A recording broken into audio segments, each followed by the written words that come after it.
Good morning, प्यारे students. Welcome to back our new video. Topic is expectation setting. तो dear students, स्वागत है पुनः आप सभी का एक नए क्लास में. और क्लास का टॉपिक है अपेक्षा निर्धारण.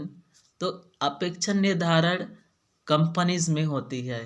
अपेक्षा निर्धारण का ज़मीनी स्तर पे उपयोग कंपनीज में होती है. कंपनीज में नियोक्ता और कर्मचारी होते हैं. तो नियोक्ता का प्रमुख गुण होता है कि कर्मचारी से कौन कौन सी उम्मीदें की जा सकती है. चलिए आज के टॉपिक को स्टार्टिंग करते हैं. और हम सभी जानते हैं कि कंपनी में नियोक्ता होता है जिसे हम एचआर और जीएम कहते हैं. एचआर यानी ह्यूमन रिसोर्सेज, जो हमें क्या करती है, काम प्रोवाइड कराती है, अर्थात इंटरव्यू लेती है, सिलेक्शन करती है. हाँ, तो जीएम सर होता है जनरल मैनेजर सर, तो क्या है, काम काज को देखता है, उत्पादन को क्या करता है, पूरी हैंडल करता है. तो कर्मचारियों से नियोक्ता एचआर सर, जीएम सर की उम्मीदें कैसे होनी चाहिए आज हम फोकस करेंगे इस क्लास में. तो आप सभी आज के लिए बन जाइए HR sir, GM sir. Okay, यदि आप एचआर सर एज अ तुलना करेंगे स्वयं को, एज अ जीएम सर तुलना करेंगे स्वयं को, तो यह टॉपिक बहुत ही खास समझ में आएगा. तो चलिए, आप लोग बड़े बड़े नामी कंपनीज के एचआर है, जीएम सर है, नियोक्ता है, एम्प्लॉयर है, और आपका काम है कर्मचारी को सिलेक्ट करना और आपके कंपनी के उत्पादन में क्या करना, वृद्धि करना. तो चलिए मैं आपको कुछ कंपनीज के नाम बताता हूं जिनका एचआर बन जाइए, जीएम बन जाइए, केवल इस वीडियो की टॉपिक को समझने के लिए. तो कंपनीज आप जियो कंपनी ले सकते हैं, टाटा की कंपनी ले सकते हैं, अडानी की कंपनी ले सकते हैं, एचआर, भेल, सेल, गेर, रेल. आप लोग को पिछले लेसन में मैंने बताया था नामी पीएसयू कंपनी, तो उनके एचआर है, जीएम है. तो आपको क्या करने होंगे, इस टॉपिक को समझने के लिए एज आ नियोक्ता, एम्प्लॉयर के रूप में स्वयं को देखेंगे, तब यह टॉपिक अच्छे से क्लियर होगा. और साथ ही वे एम्प्लॉयर्स जो कंपनी में ऑलरेडी काम कर रहे हैं, तो उनके लिए भी यह वीडियो काफ़ी इम्पोर्टेंट है, हेल्पफुल होने वाला है. साथ ही हर एक कर्मचारी को भी इम्पोर्टेंट होने वाला है. तो यह वीडियो न केवल आईटी ट्रेनिंग्स के लिए है, बल्कि जितने भी एम्प्लॉयर्स हैं, एम्प्लॉय है, जितने भी छोटे बड़े कर्मचारी हैं, सभी वर्ग के लिए यह टॉपिक इम्पोर्टेंस है. ओके, चलिए स्टार्ट करते हैं. तो अपेक्षा निर्धारण, नियोक्ता अपने कर्मचारियों से क्या चाहता है के बारे में चर्चा करता है. अपेक्षा निर्धारण टॉपिक का विषय क्या है कि नियोक्ता एम्प्लॉयर्स अपने कर्मचारी से क्या उम्मीदें रखता है कार्य के दौरान, इसकी चर्चा की जाती है अपेक्षा निर्धारण एक्सपेक्टेशन सेटिंग्स में. तो उत्पादन, कंपनी में प्रोडक्शन होगा. प्रोडक्शन कब होगा, जब कर्मचारी में उत्साह होगा, काम करने की ललक होगी, है ना. तो चलिए अपेक्षा निर्धारण बुनियादी उत्तरदायी और नेतृत्व विधि ही होती है. अर्थात हम अपेक्षा निर्धारण करके बुनियादी उत्तरदायित्व कर्मचारी को उनके उत्तरदायित्व को सौंपते हैं. साथ ही कर्मचारी में नेतृत्व की गुण की भावना को भी क्या करते हैं, पहचानते हैं, और उनके अनुसार उनको काम देते हैं. नियोक्ता कंपनी में अच्छे उत्पादन के लिए कर्मचारी से कुछ न कुछ उम्मीदें रखती है, जिससे कि उत्पादकता में वृद्धि हो सके. साथ ही इनकी पूर्ति के लिए कर्मचारियों के लिए भी आवश्यक होते हैं कि वे अपने जिम्मेदारी को समय पर अच्छे से निभाए. यदि नियोक्ता के द्वारा कार्यस्थल पर अपेक्षा निर्धारण में स्पष्टता न हो, तो इसका नेतृत्वकर्ता पर नकारात्मक प्रभाव पड़ता है. हम सभी जानते हैं कि कंपनीज में बड़े बड़े लीडर्स होते हैं, और यदि उनको अपेक्षा निर्धारण की एक्सपेक्टेशन या टारगेट फिक्स ना बताया जाए या उत्पादकता की पारदर्शिता ना रखी जाए, तब क्या होता है, नकारात्मक प्रभाव पड़ता है. यदि हम अपेक्षा निर्धारण को सही तरीके से परिभाषित नहीं कर पाते हैं, तो नेतृत्वकर्ता, जिन्हें हम लीडर्स बनाए हैं किसी विभाग का, उनके नेतृत्व में क्या होते हैं, नकारात्मक प्रभाव पड़ते हैं, दिखाई देने लगते हैं. आइए अपेक्षा निर्धारण के क्षेत्र देखते हैं. तो अपेक्षा निर्धारण के क्षेत्र को समझने या स्टडी के दृष्टि से या लर्निंग के दृष्टि से दो भागों में हम विभक्त करते हैं. पहला आता है प्रदर्शन अपेक्षाएं, दूसरा व्यवहारात्मक अपेक्षाएं. तो कंपनी में कार्य प्रदर्शन, अर्थात हर एक कर्मचारी के कार्य प्रदर्शन कि हम क्या करते हैं, जांच करते हैं प्रदर्शन अपेक्षाएं में कि कौन से कर्मचारी अच्छे काम करे, कौन से कर्मचारी अच्छे काम नहीं कर रहे हैं। काम करने का तात्पर्य है अपने समय पर ड्यूटी आना, समय पर ड्यूटी जाना, समय पर लंच करना, समय पर हर एक एक्टिविटीज़ को कंप्लीट कर लेना। साथ ही कार्य का परिणाम भी देखा जाता है, अर्थात अच्छे कर्मचारी अपने समय पर ड्यूटी आएंगे तो प्रोडक्शन में वृद्धि होगी होगी ना। तो तो प्रदर्शन अपेक्षाएं में नियोक्ता एम्प्लॉय से उनके कार्य प्रदर्शन और उनके परिणाम को देखते हैं, जांचते परखते हैं। तो एम्प्लॉयज़ को चाहिए कि वे समय पर ड्यूटी आए, समय पर अपने काम स्टार्ट करे, समय पर एंड करे, साथ ही प्रोडक्ट में या उत्पादकता में, प्रोडक्शन में वृद्धि हो। इसके अलावा व्यवहारात्मक अपेक्षाएं होती है कर्मचारी मूल्य। कर्मचारी की अपनी वैल्यू होती है, अर्थात उनकी पद प्रतिष्ठा होता है, उनके अनुसार उनको काम करने चाहिए। साथ ही उनके व्यवहार, हर एक कर्मचारी, छोटे बड़े कर्मचारी के साथ हमें मिलजुल कर रहना है, क्योंकि हमें टारगेट एक मिलता है। बड़े बड़े कंपनीज में लक्ष्य एक रहते हैं, तो अनेक समूह मिल के काम करेंगे तो लक्ष्य आसान हो जाता है। लेकिन समूह में यदि मनमुटाव हो, खेट हो, भेदभाव हो तो बिल्कुल भी काम नहीं हो पाएगा, जिससे उत्पादकता में वृद्धि नहीं होगी, घटने लगेगी, डिस्क्रीजेस हो जाएंगे, तो हमारे टारगेट है वो हमसे दूर चले जाएंगे, है ना। नेक्स्ट आता है अभिवृत्ति, अर्थात व्यवहारात्मक अपेक्षाएं में कर्मचारी की सोच किस प्रकार की है। आपको पिछले टॉपिक में, पिछले वीडियो में मैंने अभिवृत्ति की परिभाषा बताया था। तो अभिवृत्ति हम उसे कहते हैं, यह कोई कर्मचारी की विचारधाराएं होती है, कंपनी को लेकर, प्रोडक्शन को लेकर, या फिर अपने एम्प्लॉयज़ समूह को लेकर, या अपने लीडर्स को लेकर उनकी विचारधारा किस प्रकार से है आदि को हम व्यवहारात्मक अपेक्षाएं के अंतर्गत लेते हैं। तो डियर ट्रेनीज, डियर एम्प्लॉयज़, आप सभी इस टॉपिक को भली भांति समझ गए होंगे, क्योंकि आप सभी कहीं न कहीं कंपनीज में काम करते हैं एज एम्प्लॉयर के रूप में, एज एम्प्लॉय के रूप में, है ना। आइए, कंपनी में यदि आप काम करते हैं तो मोस्ट इम्पॉर्टेंट नियोक्ता द्वारा प्रभावशील अपेक्षा निर्धारण के दिशा निर्देश के कुछ तत्व इम्पॉर्टेंट है, जिसे हमें क्या करने होंगे, अच्छे से ज्ञात होने होंगे, इसके को फॉलो करने होंगे। इसे हम कह सकते हैं कि रीढ़ मान सकते हैं, हमारी जो प्रोडक्शन है वो कितनी ज़्यादा मात्रा में होगी उसकी रीढ़ है ये, ठीक है। यदि हम इन 5-6 टॉपिक को फॉलो करते हैं एज HR रूप में, एज अ मैनेजर के रूप में, एज अ लीडर के रूप में, तो हमारी प्रोडक्शन में वृद्धि होगी ही। चलिए, एज अ एम्प्लॉय के रूप में हम एम्प्लॉय से, हमारे छोटे कर्मचारी में हम क्या रखेंगे, उम्मीदें, जिससे कि वह हमारी उम्मीदें पर खड़े हो और हमारे प्रोडक्शन में वृद्धि कर सके। तो सबसे पहले टॉपिक आता है उत्कृष्टता। उत्कृष्टता अर्थात ऐसी अपेक्षाएं निर्धारित करें जिससे उत्कृष्टता को बढ़ावा मिल सके, अर्थात हम एम्प्लॉय से इस प्रकार से अपेक्षा निर्धारण करेंगे, इस प्रकार से उम्मीदें रखेंगे जिस पर वे क्या हो सके, खरे उतर सके। साथ ही उनकी उच्च अपेक्षा रखने से कर्मचारियों के योगदान में सुधार होता है। यदि आप उनको थोड़ी उनसे ज़्यादा टारगेट रखेंगे तो उनके योगदान में क्या होते हैं, वृद्धि होते हैं। इनके अलावा साथ ही इनमें कार्यस्थल पर औसत कार्य करने वाले कर्मचारियों की कार्य क्षमता में भी सुधार होगा, अर्थात यदि हम कर्मचारी को कहें कि हमें एक माह में हमारी लक्ष्य इतनी है, प्रोडक्शन इतना है, तो वे क्या करेंगे, अपने योगदान और अपनी भागीदारी को अच्छे से निभाएंगे और उनके कार्यस्थल पर कार्य क्षमता में भी वृद्धि होगी। साथ ही वे कर्मचारी जो औसत एवरेज रूप से कार्य करते हैं तो उनकी कार्य दक्षता में भी वृद्धि होगी। If you give a target, यदि हम एम्प्लॉय से, कर्मचारी से ज़्यादा उम्मीदें रखते हैं तो हमें क्या महसूस होगा, हमें तो महसूस नहीं होगा, क्योंकि हम लोग ये चाह रहे हैं, हम बोल देंगे हमें इतना प्रोडक्शन चाहिए, आप लोग कैसे भी करो। उस कंडीशन में एम्प्लॉय के मन में, विचार में किस प्रकार से तनाव होंगे आदि हम देखते हैं। तो सबसे पहले जो प्रॉब्लम्स होगा, जो हानि होगी, एक एम्प्लॉय को सबसे पहले थकान होगा। अचानक से काम के लोड बढ़ जाने से हमें थकान महसूस होने लगते हैं, हम तनाव में आ जाते हैं, प्रेशर में रहते हैं। जितने भी एम्प्लॉयज़ है प्रेशर में रहेंगे, प्रेशर में काम करेंगे तो हो सकता है थोड़ी से भूल चूक हो और दुर्घटना, है ना, दुर्घटना भी हो सकती है। तो बिल्कुल भी एम्प्लॉयज़ को प्रेशर ना दे, काम को अच्छे से करने दे।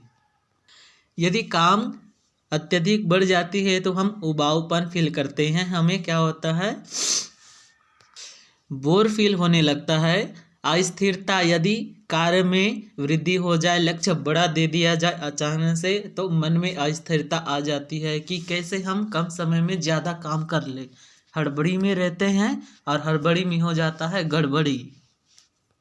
तो एम्प्लॉयर्स को चाहिए कभी भी ज़्यादा उम्मीदें नहीं रखे, ज़्यादा टारगेट नहीं दे जिससे कि वह पूरा न कर पाए। एम्प्लॉय को भी ध्यान देंगे कि कभी भी तनाव, थकान, अस्थिरता कंडीशन में अत्यधिक स्पीड से काम न करे। ज़्यादा लक्ष्य देने से नकारात्मकता में वृद्धि हो जाती है, एम्प्लॉय नकारात्मक हो जाते हैं। उनके मन में विचार चलता है कि मैनेजर सर, HR सर हमसे केवल काम लेते हैं, है ना। तो ऐसे भी विचार बिल्कुल नहीं आए, इनका ध्यान रखेंगे as a manager, as a GM sir के रूप में। प्रतिदिन कार्य में वृद्धि होने से प्रदर्शन में कमी आने लगती है। एम्प्लॉइज क्या होते हैं, काम को कम करने लगते हैं क्योंकि उनको भी आराम की ज़रूरत होता है। और उससे ज़्यादा काम कराओगे, उनको प्रोत्साहित नहीं करोगे, उनको उत्कृष्टता के लिए बधाई बात नहीं दोगे, केवल काम ही काम निकालोगे, तो क्या होगा, एम्प्लॉय सोचेंगे कि कंपनी वाले तो अपने हैं, अपने काम को देखते हैं, हमारा जान जा रहा है तो जाए, कोई फर्क नहीं पड़ता। तो वे भी सोचेंगे कि हम लोग इतना मेहनत क्यों करें, जब हम मेहनत कर रहे हैं तो हमारा कभी आप क्या नहीं कर रहे हैं, प्रोत्साहित नहीं कर रहे हैं, बधाई बात नहीं दे रहे हैं, तो क्या मतलब का काम करने का। इससे क्या होती है, प्रदर्शन में कमी आ जाती है। एम्प्लॉयज़ क्या होते हैं, काम में ढील देते हैं। सेकंड टाइम है एज अ एम्प्लॉयर के रूप में आपको स्पष्ट होने चाहिए। आपके नियोक्ता एम्प्लॉयर्स को सदैव स्पष्ट होने चाहिए। समय समय पर अपने अपेक्षाओं का विचार करना चाहिए। एम्प्लॉयज़ के साथ साथ ही लिखित प्रमाण रखें कि आपके लक्ष्य क्या है और उसे कितने समय में प्राप्त करनी है। तो लक्ष्य निर्धारण करें और उसे लिखित में प्रमाण रखें ताकि स्पष्ट रहे। किसी भी एम्प्लॉयज़ में बिल्कुल भी अज्ञानता न रहे कि आज का हमारा लक्ष्य क्या है, हमें नहीं पता। इससे प्रोडक्शन में कमी आती है, गिरावट आती है। तो जो भी लक्ष्य आप बनाए उनका लिखित प्रमाण रखें। अपेक्षा निर्धारण के तीसरी बड़ी टॉपिक है, या इसे हम तत्व कहते हैं, जिसे एज अ मैनेजर आप याद रखेंगे, एज अ GM सर आप याद रखेंगे। लक्ष्य का विभाजन कर दीजिए। यदि आपके कंपनी में बड़े बड़े लक्ष्य हैं तो उसे हमेशा छोटे छोटे रूप में बांट दीजिए। हमेशा कार्यों को बांट दीजिए, छोटे छोटे समय में विभक्त कर दीजिए ताकि लक्ष्य छोटा रूप बन जाए। यदि लक्ष्य छोटा रहता है तो हम उत्साह के साथ क्या करते हैं, कार्य करने लगते हैं। वहीं यदि लक्ष्य बड़ा रहता है तो मन में हतोत्साहित उत्पन्न हो जाता है कि कितना बड़ा लक्ष्य है ना। जिस प्रकार से एक थाली में पूरे भर दिया जाए खाना को तो उसको नहीं खा पाएंगे, लेकिन वहीं पर थोड़ी थोड़ी मात्रा में खाना दी जाए तो हम बहुत सारे खाना खा सकते हैं। तो सदैव हमेशा कार्य को छोटे छोटे भागों में बांट के एम्प्लॉयज़ को, कर्मचारी को देने चाहिए। यदि लक्ष्य बड़े रहते हैं तो कर्मचारी को कठिन लगता है लक्ष्य। यदि वही लक्ष्य छोटा हो तो कर्मचारी उत्साह के साथ ये तो छोटा लक्ष्य है, ये तो हो जाएगा, इस प्रकार से मन में विचारधाराएं उत्पन्न हो जाती है। तो हमारी प्रोडक्शन में वृद्धि ऑटोमेटिक होने लगती है। अपेक्षा निर्धारण की अगला टॉपिक है प्रतिपुष्टि व संबंध, या फिर प्रतिपुष्टि या संबंध साथ ही कर्मचारियों के साथ जुड़ना। तो नियोक्ता को अपनी अपेक्षाओं पर अपने कर्मचारियों से प्रतिपुष्टि अवश्य लेनी चाहिए। नियोक्ता को क्या करनी चाहिए, अपनी अपेक्षाएं, लक्ष्य बनाए हैं उसे कर्मचारियों से एक बार सलाह जरूर लेनी चाहिए, पूछनी चाहिए कि ये लक्ष्य सही है कि नहीं है, टारगेट पूरा हो पाएगा कि नहीं हो पाएगा। ठीक है, तो नियोक्ता एम्प्लॉयर्स हमेशा एम्प्लॉय के साथ जुड़ के रहें, उनके साथ संबंध अच्छा बनाए। अपेक्षाओं की प्रतिपुष्टि लेवे, अर्थात हमें क्या करनी है, एम्प्लॉय से, कर्मचारियों से लक्ष्य निर्धारित की जानकारी लेने चाहिए। क्या यह संभव है कि परे हैं, ठीक है। तो प्रेरित करना है, यदि एम्प्लॉय कहें कि लक्ष्य ज़्यादा बड़ा है तो उनको प्रेरित कीजिए कि लक्ष्य बड़ा है लेकिन हम इसे डिवाइड करके लक्ष्य को प्राप्त कर सकते हैं। Okay dear sir and madam, आज हम चर्चा कर रहे हैं HR sir and GM sir की क्वालिटीज़। यदि हमारे लक्ष्य काफ़ी बड़े हैं जिनको प्राप्त नहीं की जा सकती तो उनमें सुधार करके डिक्रीज कर लेंगे, घटा लेंगे। कर्मचारियों के साथ अच्छे संबंध बनाए। आप प्रतिदिन कंपनीज जाते हैं, एम्प्लॉय से मिलते हैं जुलते हैं, नमस्ते सर, हाय हेलो बोलते हैं, नमस्ते बोल के आ जाते हैं। यदि वहीं पर आप कहेंगे अरे रामलाल क्या हाल चाल है, घर में सब अच्छा, तो इससे क्या होता है, एम्प्लॉयज़ का मनोबल बढ़ता है। आप कहोगे साधु जी घर में सब ठीक ठाक है, इससे साधु जी को बहुत प्रभाव पड़ेगा। वे अन्य कर्मचारी को जाके कहेंगे आज मालिक ने मुझे पूछा, एचआर सर हमें पूछा, तो आपकी क्या होती है, गुणगान होने लगती है। तो सदैव आपको एम्प्लॉयज़ के हालचाल पूछने चाहिए, नमस्ते करने चाहिए। नमस्ते करने से छोटे नहीं हो जाएंगे। हम मानव प्राणी है, प्रतिदिन हमें मॉर्निंग विशेष करने ही चाहिए, साथ ही हालचाल भी पूछनी चाहिए। इससे क्या होगा, आपके एम्प्लॉयज़ आपके साथ जुड़ना चाहेंगे। यदि आप उनसे नहीं पूछते, अकड़ के चलते हैं मैं तो जे हूँ, एचआर हूँ, है ना, इससे क्या होगा, अकड़पन आ जाता है। जो रिलेशन होते हैं एम्प्लॉयर्स एंड एम्प्लॉयज़ में, थोड़ी से मन मुटाव की स्थिति बन जाती है और हमारी तालमेल नहीं जमती। अगला टॉपिक है मूल्यांकन एवं अनुसरण। तो अपेक्षाओं की जांच करें।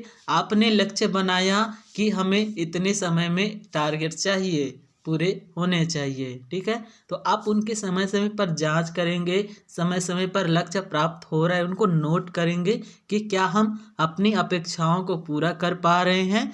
और रही बात, वास्तविक अपेक्षाएं का निर्माण कीजिए। हवाई में बड़ी लक्ष्य नहीं बना दीजिए जो संभव ही ना हो, प्राप्त करने योग्य ना हो। और हमें उत्साहवर्धन बहुत ज़रूरी है। तो आप सभी से निवेदन है, हमारे वीडियो हमारे नॉलेज अच्छे लग रहे हैं तो लाइक कीजिए, कमेंट कीजिए। साथ ही एम्प्लॉय का उत्साहवर्धन समय समय पर करते रहने चाहिए। Employers, GM sir, HR sir कर्मचारियों की थोड़ी सी तारीफ कर दे, अरे भाई आज कितने अच्छे ड्रेस में आए हो, इतना सुंदर लग रहे हो, तो जीएम सर बन गए, है ना, ऐसा बोल देंगे तो क्या होंगे, एम्प्लॉयज़ काफ़ी खुश हो जाएंगे, आपसे जुड़ने लगेंगे। चलिए, एज आ जीएम सर, एज आ मैनेजर सर, आप सभी अपने आप को मान रहे हैं ना। तो आज का लक्ष्य और अंतिम टॉपिक, प्रशिक्षण योजना एवं वातावरण का निर्माण करना। हमें सीखने के वातावरण का निर्माण करना चाहिए ताकि हमारे एम्प्लॉयज़, जो नए एम्प्लॉय आ जाते हैं, उनको अच्छे से काम के बारे में नॉलेज नहीं रहता, तो उनको क्या करनी, भौतिक स्थिति, परिस्थिति और सांस्कृतिक आदि कल्चर में क्या होने चाहिए, संदर्भित होने चाहिए कि कंपनी में इस प्रकार से सुविधा हो ताकि सांस्कृतिक कल्चर का कार्यक्रम हो। तो अलग अलग राज्यों से आए हुए अलग अलग कर्मचारी अपनी सांस्कृतिक कल्चर को एक मंच में शो कर पाएँ और एक दूसरे के साथ वार्तालाप करते हुए मेल मिलाप कर पाएँ। साथ ही कौशल विकास कार्यक्रम चलाने चाहिए। हर एक एम्प्लॉयज़ के लिए आप ट्रेनिंग कोर्सेस अवेलेबल कराएं ताकि हर एक कर्मचारी केवल काम न करे बल्कि काम के बारे में भी सीखे। और साथ ही उनको प्रमाण पत्र भी उपलब्ध करने चाहिए, बटने बांटना चाहिए। हमें सीखने के वातावरण को विकसित करने के लिए ऐसे माहौल का निर्माण करना अनिवार्य है जहां प्रत्येक कर्मचारी स्वतंत्र रूप से प्रक्रिया में भाग ले सके तथा वह सीखने के लिए प्रोत्साहित हो। तो हर एक कर्मचारी को क्या करेंगे, आप क्या देंगे, अवसर देंगे कि आज मंडे में आप ट्रेनिंग लेने जाएंगे, ट्यूसडे में कई और एम्प्लॉय ट्रेनिंग लेने जाएंगे। तो हर एक वीक में कहने के 2-4 एम्प्लॉयज़ को पर डे यदि ट्रेनिंग मिले तो प्रोडक्शन में काफ़ी वृद्धि देखने को मिलेगी। तो as a manager, as a GM sir, in HR sir, तो आप सभी से रिक्वेस्ट है कि आप इन 5-6 स्टेप को अपना के यदि चलते हैं, फॉलो करते हैं तो आपकी प्रोडक्ट में काफ़ी वृद्धि होती है।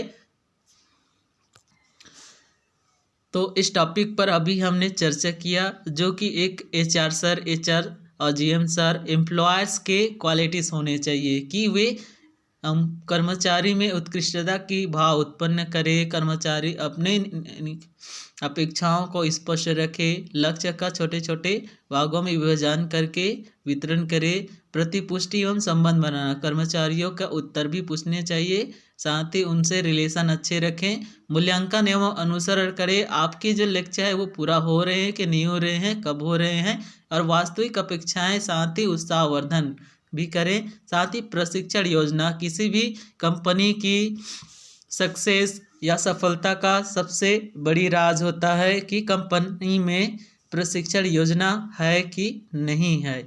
यदि किसी कंपनी में प्रशिक्षण योजना नहीं है, केवल महज कार्य लिया जाता है, तो वहाँ पर प्रोडक्शन तो होती है, लेकिन समय समय पर दुर्घटनाएं भी देखने को मिलते हैं।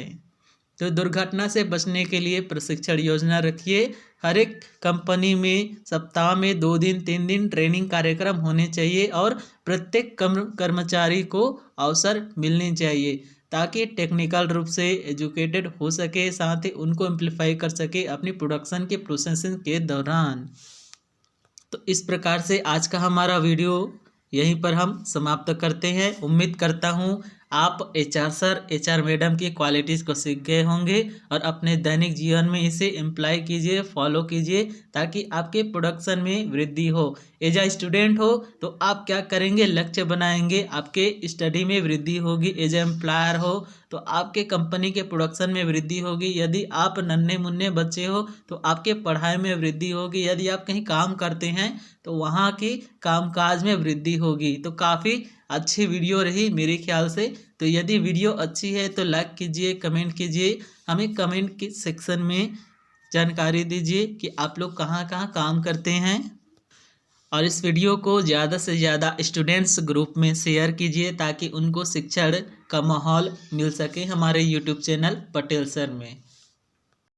अब मिलते हैं नेक्स्ट वीडियो में, तब तक के लिए bye bye, take care, see you tomorrow.